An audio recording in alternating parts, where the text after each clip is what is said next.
ನಿನ್ನೆ ಟ್ರಿಪ್ ಬಗ್ಗೆ ಒಂದಿಷ್ಟು ಸ್ಟೇಟಸ್ ನೋಡಿದೆ. ನಾನು ಎಲ್ಲಿದ್ದೀನಿ ಅಂತ ಇವಾಗ. ಸೊ ನನ್ನ ಡೇಟ್ ನನಗೆ ಗೊತ್ತಿದೆ, ನಾನು ಯಾವ ಡೇಟ್ಗೆ ಸ್ಟಾರ್ಟ್ ಮಾಡಬೇಕಂತಬಿಟ್ಟು, ಇನ್ನು ಎಷ್ಟು ದಿನ ರಿಮೈನಿಂಗ್ ಇದೆ ಅಂತ ಹೇಳ್ಬಿಟ್ಟು.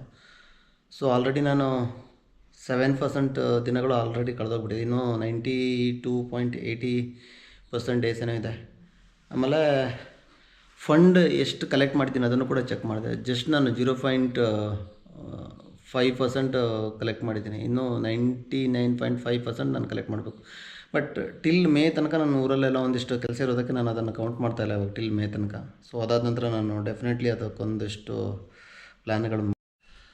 ಇನ್ ಕೇಸ್ ಏನಾದರೂ ನೀವೇನಾದರೂ ಫಸ್ಟ್ ಟೈಮ್ ಫ್ಲೈಟ್ ಬುಕ್ ಮಾಡ್ತಾಯಿದ್ರೆ, ಸೊ ಏನು ಮಾಡಬೇಕಂದ್ರೆ ಇನ್ ಅಡ್ವಾನ್ಸ್ ಆಗಿ ಬುಕ್ ಮಾಡಬೇಕಾಗಿತ್ತು ಒಂದು. ಇನ್ನೊಂದು, ನೀವು ಸರ್ಚ್ ಮಾಡಬೇಕಿದ್ರೆ ಯಾವುದೇ ಡೇಟ್ ಕೊಡಬಾರ್ದು. ಸೊ ಡೈರೆಕ್ಟಾಗಿ ನೀವು ಅದನ್ನು ಎನಿ ಟೈಮ್ ಅಂತ ಕೊಟ್ಬಿಟ್ರೆ ನಿಮಗೆ ಯಾವ ಡೇಟಲ್ಲಿ ನಿಮಗೆ ಲೋಯೆಸ್ಟ್ ಪ್ರೈಸ್ ಇದೆ ಅದನ್ನು ಕೂಡ ತೋರಿಸುತ್ತೆ. ಆಮೇಲೆ ಡ್ಯೂರೇಷನ್ನು ಕೂಡ ಚೆಕ್ ಮಾಡಬೇಕಾಗುತ್ತೆ ನಾವು. ಸೊ ಫಾರ್ ಎಕ್ಸಾಂಪಲ್, ನಾನು ಇಲ್ಲಿಂದ ಡೆಲ್ಲಿಗೆ ಹೋಗ್ತೀನಿ ಅಂತ ಹೇಳಿದ್ರೆ, ಡೆಲ್ಲಿಗೆ ಆಲ್ಮೋಸ್ಟ್ ಒಂದು 2.5-3 ಗಂಟೆ ಟೈಮ್ ತೊಗೊಳತ್ತೆ ಅಂತ ಹೇಳಿದ್ರೆ, ಸೇಮ್ ಅಷ್ಟೇ ಟೈಮ್ ತೊಗೊಳತ್ತಾ ಅಂತ ಚೆಕ್ ಮಾಡ್ಕೋಬೇಕು. ಇಲ್ಲ ಅಂತ ಹೇಳಿದ್ರೆ ಕೆಲವೊಂದು ಬೇರೆ ಸಿಟಿಯನ್ನು ಹೋಗುವಂಥ ಫ್ಲೈಟ್ಗಳು ಇರ್ತವೆ. ಸೊ ಅದೆಲ್ಲ ನಿಮಗೆ ತುಂಬ ಟೈಮ್ ಕನ್ಸ್ಯೂಮ್ ಆಗಿಬಿಡುತ್ತೆ. ಸೊ ಐ ಥಿಂಕ್ ಡೊಮೆಸ್ಟಿಕಲ್ಲೇನೋ ಅಷ್ಟೊಂದೇನೋ ಚಾಲೆಂಜಿಂಗ್ ಬರಲಿಕ್ಕಿಲ್ಲ ಮೋಸ್ಟ್ಲಿ. ಬಟ್ ಇಂಟರ್ನ್ಯಾಷನಲ್ ಫ್ಲೈಟಿಗೆಲ್ಲ ಆದರೆ ನಿಮಗೆ ಈ ಥರ ತುಂಬ ಸ್ಟಾಪು ಲೇಓವರ್ಸ್ ಎಲ್ಲ ಇದ್ಬಿಡುತ್ತೆ. ಸೊ ಅದೊಂದು ಹುಷಾರಾಗಿ ನೋಡ್ಕೋಬೇಕಾಗುತ್ತೆ. ಆಮೇಲೆ ಇನ್ನೊಂದು, ನಾವು ಯಾವುದೇ ಬೇರೆ ಕಂಟ್ರಿಗೆ ಹೋದಾಗ ನಮಗೆ ಅಲ್ಲಿ ಕರೆನ್ಸಿಗಳು ಬೇರೆ ಬೇರೆ ಇರ್ತವೆ. ಸೊ ನಮ್ಮ ಇಂಡಿಯಾದಲ್ಲಿ ಅದರ ಏನಾದರೂ ನಾವು ಬೇರೆ ಕಂಟ್ರಿಗೆ ಹೋದಾಗ ಅವ್ರದ್ದೇ ಆದೊಂದು ಕರೆನ್ಸಿ ಇರ್ತವೆ. ಸೊ ಅಲ್ಲಿ ನಾವು ಏರ್ಪೋರ್ಟಲ್ಲಿ ಅದನ್ನು ನಾವು ಎಕ್ಸ್ಚೇಂಜ್ ಮಾಡಿದರೆ, ಸೊ ನಮಗೆ ಅಲ್ಲಿ ಎಕ್ಸ್ಚೇಂಜ್ ರೇಟನ್ನು ನಾವು ಜಾಸ್ತಿ ಪೇ ಮಾಡಬೇಕಾಗುತ್ತೆ. ಸೊ ಅದಕ್ಕೆ ನಾನೇನು ಪ್ಲ್ಯಾನ್ ಮಾಡ್ತಾಯಿದ್ದೀನಿ ಅಂದರೆ, ನಾನು ಇಲ್ಲಿ ಬೆಂಗಳೂರಿಂದನೇ ನನಗೆ ಎಷ್ಟು ಕ್ಯಾಶ್ ಬೇಕು ಅಂತ ಹೇಳ್ಬಿಟ್ಟು ಒಂದಿಷ್ಟು ಅಪ್ರಾಕ್ಸಿಮೇಟ್ಲಿ ಒಂದಿಷ್ಟು ತೊಗೊಂಡೋಗಿರ್ತೀನಿ. ನನಗೆ ಬೇಸಿಕ್ಕಾಗಿ ಅಟ್ಲೀಸ್ಟ್ 1 or 2 ಡೇಸ್ ಬರುವಷ್ಟಾದರೂ ನಾನು ತೊಗೊಂಡೋಗಿರ್ತೀನಿ. ಸೊ ಅದಾದಮೇಲೆ ನಾನು ಅಲ್ಲಿ ಲೋಕಲಲ್ಲಿ ಎಕ್ಸ್ಚೇಂಜ್ ಮಾಡ್ಕೋಬೋದು. ಸೊ ಇಲ್ಲಾಂದರೆ ಏರ್ಪೋರ್ಟಲ್ಲಿ ತುಂಬಾ ಕಾಸ್ಟ್ ಜಾಸ್ತಿ ಆಗಿಬಿಡುತ್ತೆ.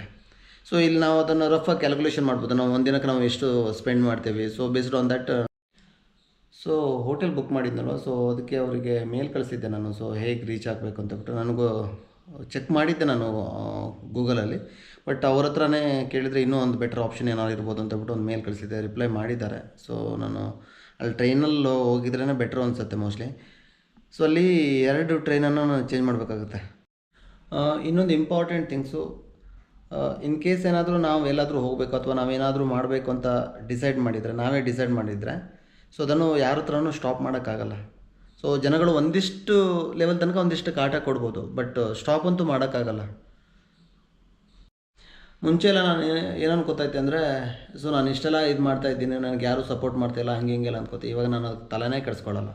ಯಾರು ಮಾಡಲಿ ಬಿಡಲಿ, ಇದು ನನ್ನ ಗೋಲು, ನನಗಿಷ್ಟ, ನಾನು ಮಾಡ್ತಾಯಿದ್ದೀನಿ ಅಷ್ಟೇ. ನನಗೆ ಯಾರು ಸಪೋರ್ಟು ಏನೋ ಬೇಕಾಗಿಲ್ಲ ಆ ಥರದ್ದೆಲ್ಲ. ಸೊ ಯಾರು ಇಷ್ಟಪಟ್ಟು ಮಾಡೋಂಗಿದ್ರೆ ಮಾಡ್ತಾರೆ, ಇಲ್ಲ ಅಂದರೆ ಸುಮ್ಮನೆ ಯಾರ್ದೋ ಕೈಕಾಲು ಹಿಡಿಯುವಂಥದ್ದೆಲ್ಲ ಅವಶ್ಯಕತೆನೇ ಇಲ್ಲ. ಸೊ ಇದು ಇನ್ನೊಂದು, ಇವಾಗ ನಾನು ಯಾರಿಗೂ ಕೂಡ ಲೈಕ್ ಆಫೀಸಲ್ಲಾದರೂ ಕೂಡ ನನಗೆ ತುಂಬ ಜನ ಸಿಗ್ತಾ ಇರ್ತಾರೆ, ಡೈಲಿ ಡ್ರೈವರ್ಸ್ಗಳು, ಅವರು ಇವರೆಲ್ಲ ಒಂದಿಷ್ಟು. ಯಾರಿಗೂ ನಾನು ಹೇಳ್ತಾ ಇಲ್ಲ ನನ್ನ ಚಾನಲನ್ನು ಸಬ್ಸ್ಕ್ರೈಬ್ ಮಾಡಿ. ಯಾರು ಇಂಟ್ರೆಸ್ಟ್ ಇರೋರು ಅಲ್ಲಿ ಮಾಡ್ತಾರೆ ಅಷ್ಟೇ.